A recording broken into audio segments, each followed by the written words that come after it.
Bonjour et bienvenue à nos live broadcasts pour ce dimanche matin. Et ce matin, moi j'ai envie encore une fois qui nous pense à nos pays, pense à nos patries et aussi qui nous cherche la face de Dieu. Parce que mon pensée en tant que citoyen, c'est nos devoirs. Non seulement de prier pour nos pays, mais prier pour le gouvernement aussi. Et ce matin, moi j'ai envie de nous lire un texte dans 2 Chroniques, le chapitre 20. Un épisode qui m'a pensé, il attire mon attention et surtout, nous capables très souvent de fois être haut placés et ne pas réaliser qu'il l'homme, très souvent de fois, lui fait face à beaucoup de difficultés. Moi, j'ai envie de nous lire le texte ensemble et ceux qui peuvent nous, bonjour et bienvenue à ce moment que nous sommes capables de nous vers la parole pour guetter ce que dit Dieu nous. Et voilà 2 Chroniques, le chapitre 20. Et le grand titre, c'est « Victoire de Josaphat sur les Moabites et les Ammonites ». Après cela, le fils de Moab et les fils d'Amour, et avec eux des Moabites, marchèrent contre Josaphat pour lui faire la guerre. On vint en informer Josaphat en disant « Une multitude nombreuse s'avance contre toi depuis l'autre côté de la mer, depuis la Syrie, et ils sont à Hatsatsontre, Tamar, qui est en Guédir. Dans sa frayeur, Josaphat se disposa à chercher l'Éternel. Et il publia un jeûne pour tout Juda. Dans sa frayeur, il avait peur. Avoir peur, ce n'est pas un péché. Être troublé, ce n'est pas un péché. Se sentir comme si on est en train de s'écrouler, ce n'est pas un péché. On est humain. Mais ce qu'on fait avec ses sensations, avec ses émotions, c'est ça qui est important. Judas s'assembla pour invoquer leur Dieu, l'Éternel. Et l'on vint de toutes les villes de Juda pour chercher l'Éternel. Josaphat se présenta au milieu de l'assemblée de Juda et de Jérusalem, dans la maison de l'Éternel, devant le nouveau parvis, ce que Salomon avait construit. Et ils dirent, l'Éternel Dieu de notre Père, il commence à prier. La prière de Josaphat se fait dans à peu près 224 mots. Et on regarde comment il priera. Il va directement faire à Dieu, qui connaît toutes choses, mais il dévoile à Dieu ce qui se passe dans le cœur de ce leader, de cet homme qui aimait son Dieu, mais qui avait peur pourtant. Il dit, l'Éternel Dieu de notre Père, n'es-tu pas Dieu dans les cieux? Et n'est-ce pas toi qui domines sur tous les royaumes des nations? Alors il commence une conversation dans sa prière. Il dit à Dieu, est-ce que tu n'étais pas le Dieu de notre Père? Qui veut dire, il dit à Dieu, tu es un Dieu de l'Alliance. Tu es un Dieu de l'Alliance.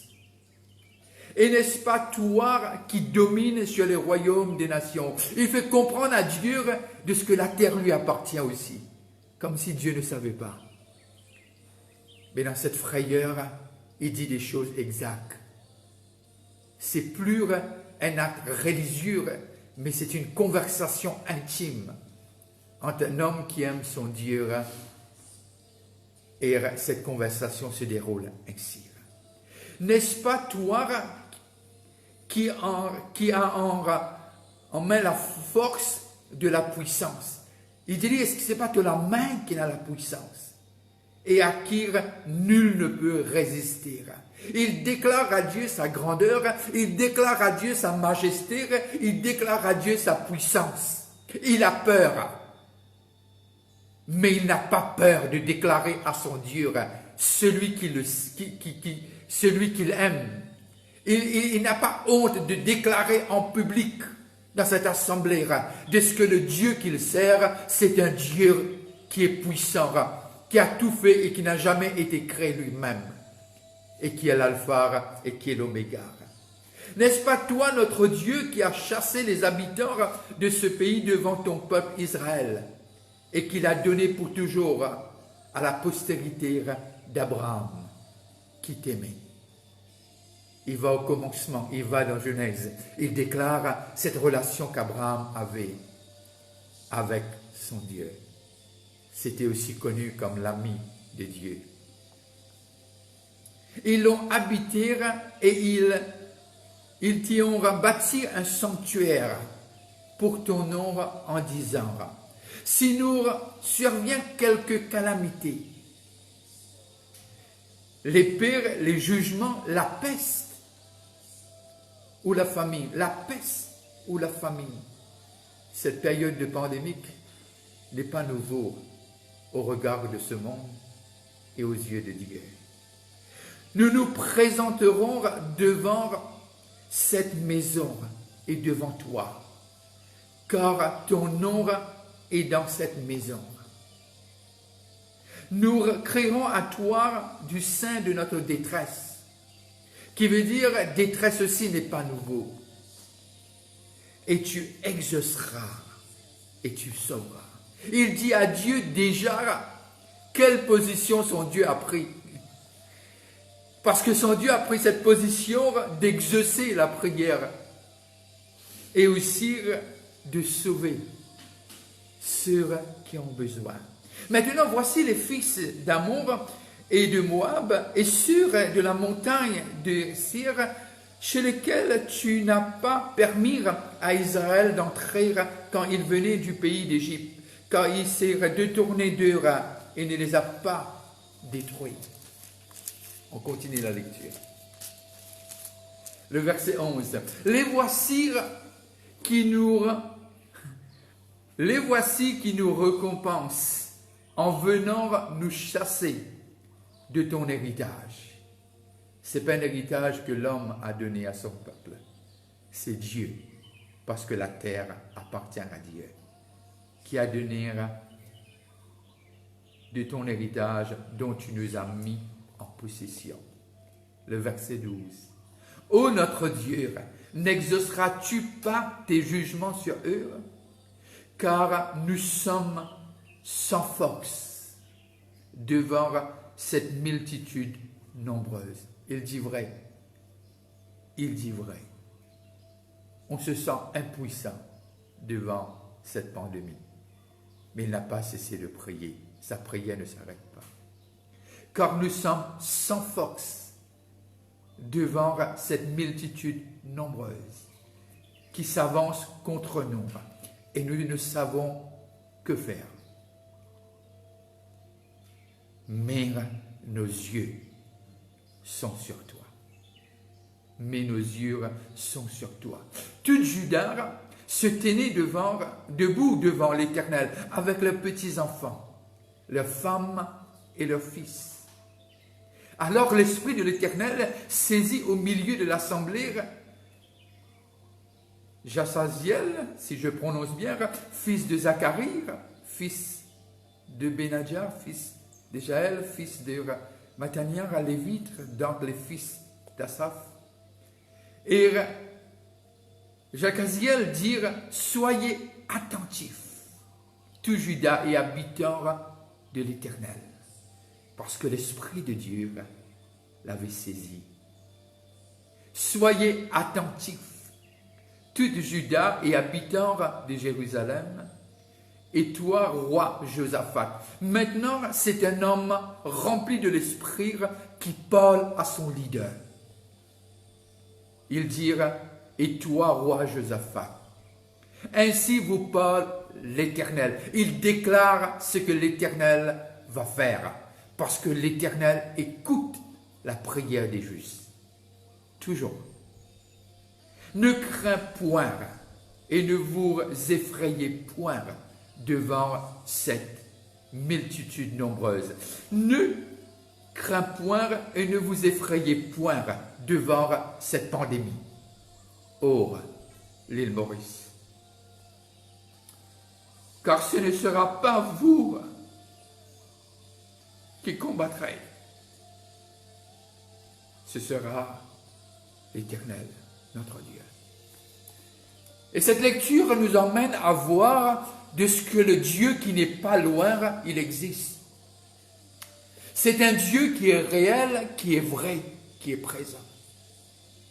Voilà, il y avait un homme, un roi. C'est un roi qui aimait Dieu. C'est un roi qui craignait Dieu. C'est un roi qui avait dans son cœur Dieu en priorité. Mais c'est pas pour d'autant plus que le mal n'était pas présent. Le mal était présent. Ils se sont rassemblés, ligués ensemble pour faire la guerre et pour mettre en péril un peuple qui servait Dieu. Et là, on voit dans cette situation de peur, de frayeur, de trouble et de crainte. C'est pour cela que j'ai dit, ces émotions-là ne sont pas un péché. Non, ils ne sont pas. Mais c'est que tu fais avec. Mais là, on regarde dans cette situation, toutes ces émotions, toute cette frayeur qui saisit le leader et lui pousse à genoux, et lui pousse à venir devant son Dieu. Il commence à raconter à Dieu ce qu'il a fait dans le passé. Il commence à raconter à Dieu de ce qu'il n'est pas le Dieu de hier seulement, mais qu'il est le Dieu d'aujourd'hui et qu'il sera le Dieu de demain.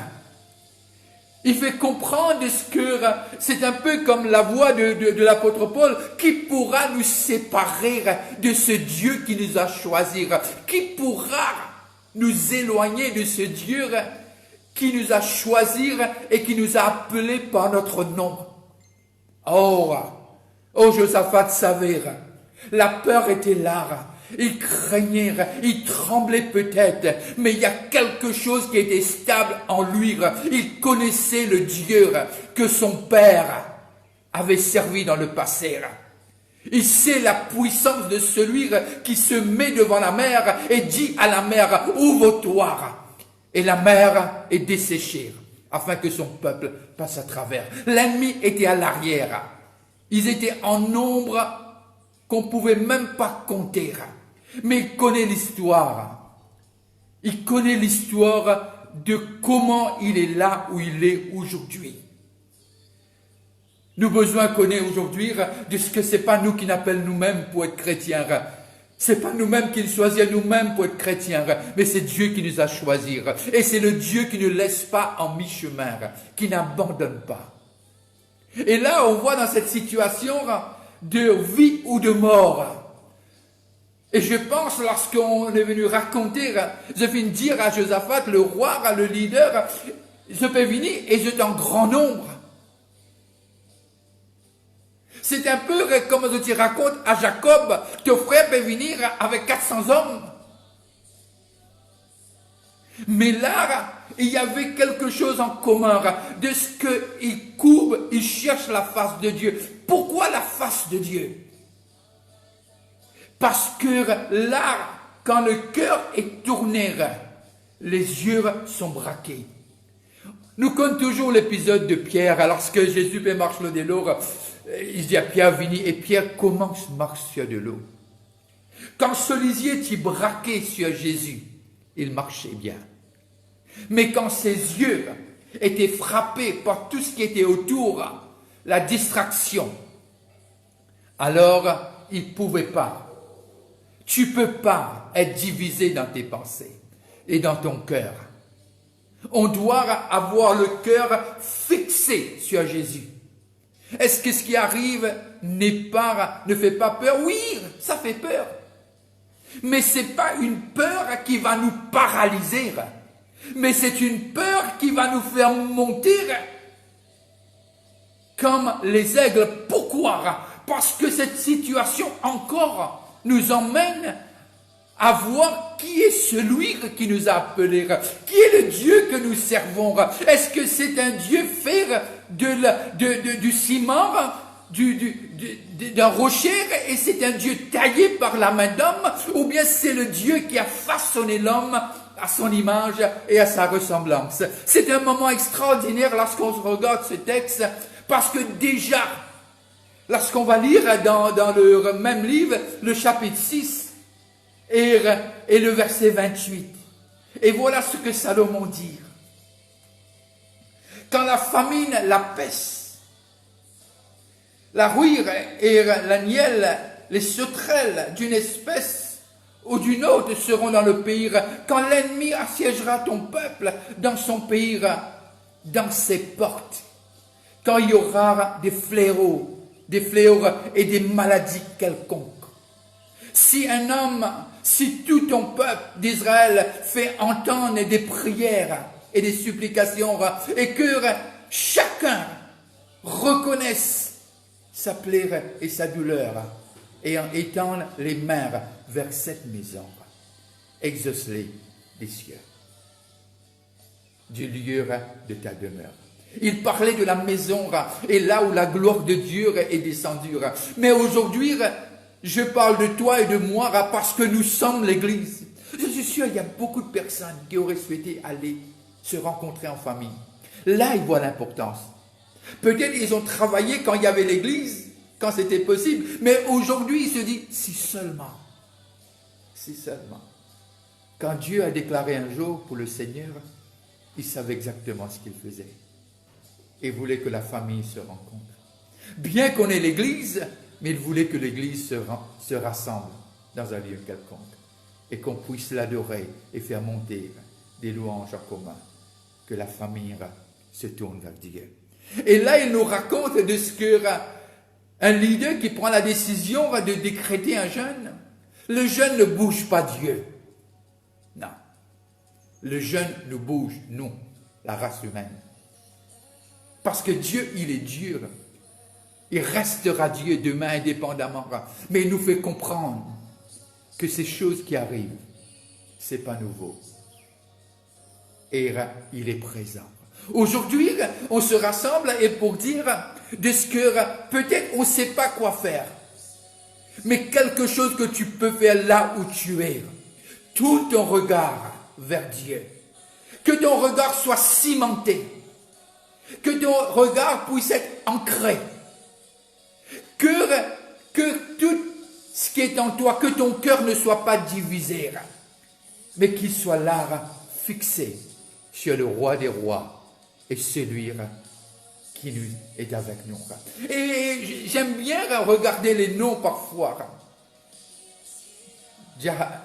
Jazael ou Jazaziel, peu importe comment tu le prononces, veut dire whom God watches over.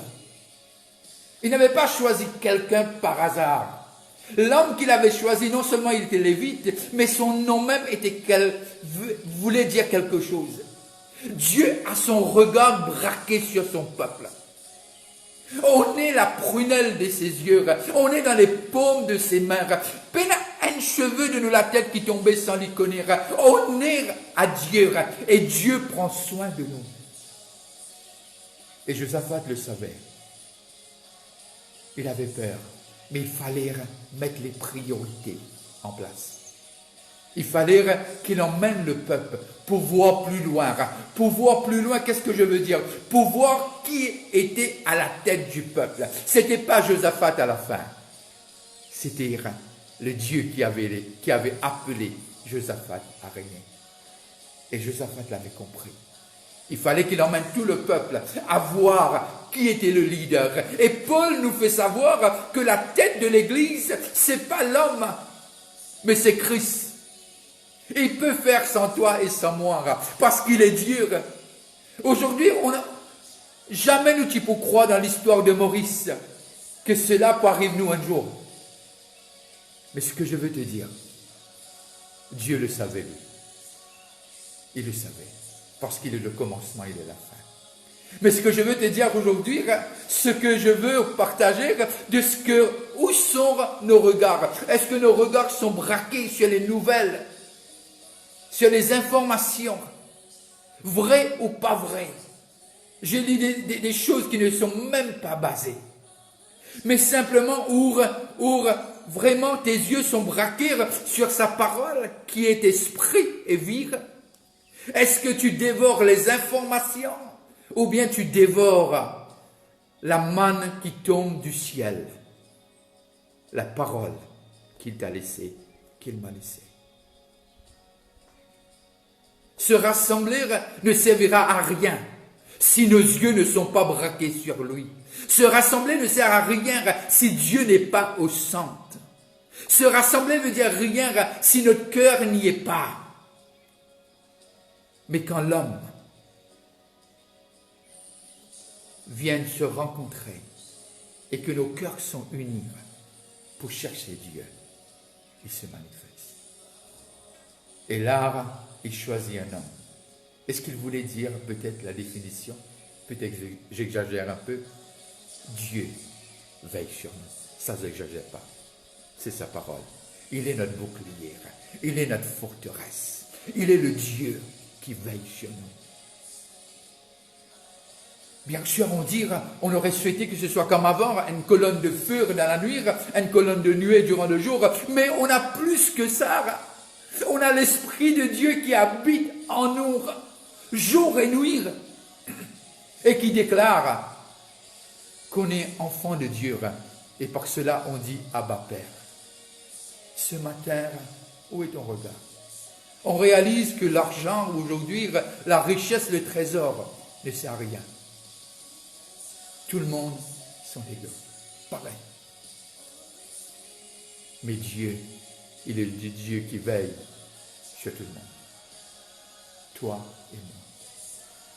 C'est le jour du Seigneur, c'est le jour où on avait l'habitude de se rassembler dans les lieux particuliers, mais là, on doit faire avec. Merci Seigneur pour la technologie. Et je pense que Dieu veut nous faire réfléchir de ce que dans des moments tels quels, que nos troubles, que nos frayeurs nous emmènent à tourner nos regards vers lui. Et toi qui diras que où est Dieu? Je veux te dire encore une fois ce matin, il est là, il est avec nous, il est pour nous, il n'est pas contre nous.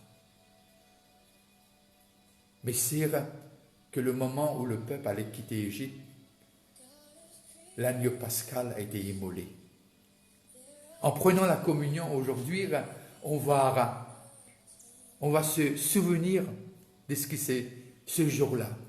Ce matin, je me suis réveillé avec cela en tête. Je veux dire, il fallait simplement rester dans la maison et mettre le sang sur linteau.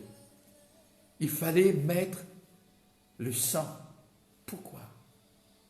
Parce que le sang, c'est ce qui nous garantit notre protection. Ce matin, j'ai entendu dans mon cœur l'écho. C'est mon sang qui protège mon peuple. C'est le sang que j'ai payé. Alors, on va venir ensemble. Si tu n'as pas fait encore, fais-le tout de suite. Rassemble la famille et on va prendre des emblèmes. Les emblèmes veulent dire ce qu'ils représentent. On pense à ce que Dieu a fait, Jésus a fait le jour autour de cette table avec ses disciples. On va le faire ensemble. On va prendre la communion. En prenant la communion, on va se souvenir de quelque chose. Avec qui on est en communion? Avec qui on est en communion? J'espère qu'on est en communion avec celui qui demeure en nous. c'est que le roi Josaphat m'impressionne toujours. Et je pense qu'il m'impressionne le plus, ce que Dieu ne change pas. Et voilà que dans la nuit où le Seigneur va être livré, il fait quelque chose qu'on va faire ensemble. Il prend le fruit de la vigne, il le verse et aussi il prend du pain.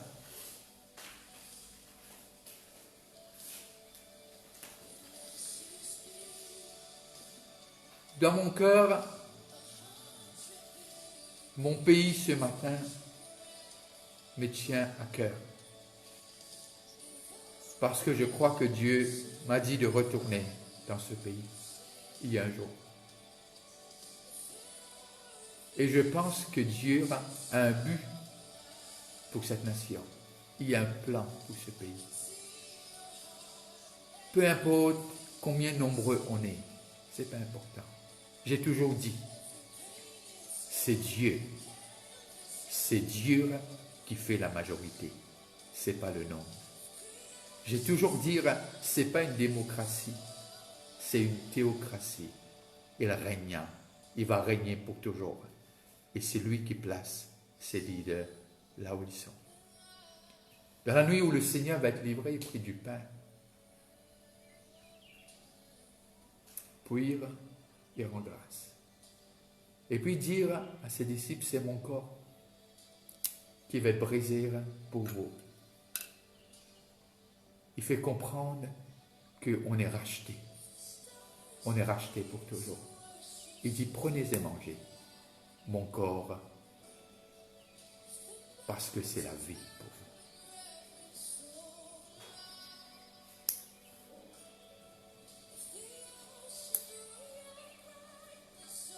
On n'est pas n'importe qui. Choisi par Dieu. Et son regard est sur nous.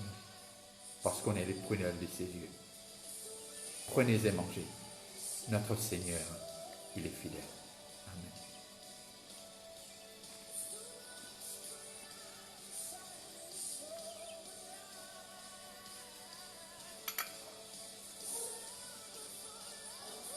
Et puis, il prend le fruit de la vigne, il verse ça, et puis il dit, prenez et buvez, c'est mon sang.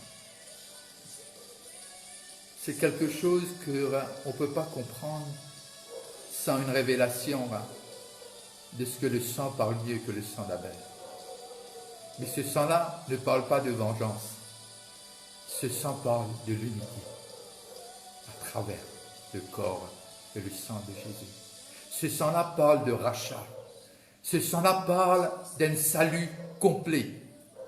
Nous n'avons rien pour ajouter à ce salut. Tout a été fait. C'est pour cela qu'il dit, tout est accompli sur la croix. Tout est accompli. En prenant cette coupe, c'est pas une coupe de malheur, c'est une coupe de bénédiction. Pour toi et pour moi. Et pour tous ceux qu'il a appelés. Prenez et buvez.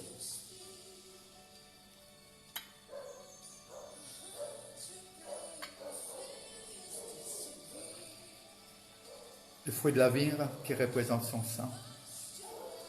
Et ce sang qui nous rappelle qu'on est protégé. Prenez et buvez, peuple de Dieu. Cette coupe de l'alliance, cette coupe de bénédiction.